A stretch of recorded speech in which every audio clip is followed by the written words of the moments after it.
एक इलाका में एक बाबा जी का इंतकाल हो गया। जनाजा तैयार हुआ और जब उठाकर कब्रिस्तान ले जाने लगे तो एक आदमी आगे आया और चारपाई का एक पाँव पकड़ लिया और बोला कि मरने वाले ने मेरे 15 लाख देने हैं, पहले मुझे पैसे दो फिर इसको दफन करने दूंगा।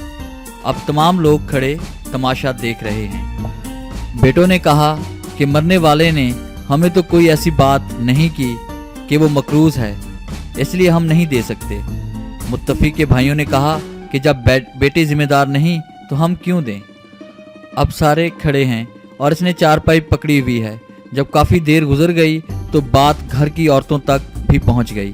मरने वाले की इकलौती बेटी ने जब बात सुनी तो फौरन अपना सारा जेवर उतारा और अपनी सारी नकद रकम जमा करके इस आदमी के लिए भिजवा दी और कहा कि अल्लाह के लिए ये रकम और जेवर बेच के इसकी रकम रख लो और अबू जान का जनाजा ना रोको। मैं मरने से पहले सारा कर्ज अदा कर दूंगी और बाकी रकम का भी जल्द बंदोबस्त कर दूंगी।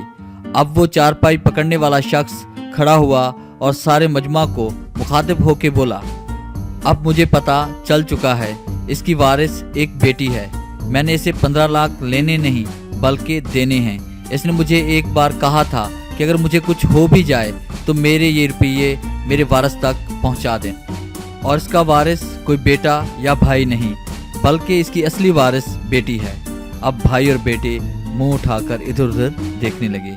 बेटी वाले बहुत खुश नसीब हैं, लिहाजा बेटी की पैदाइश पे खुश होना चाहिए, ना कि गमगीन।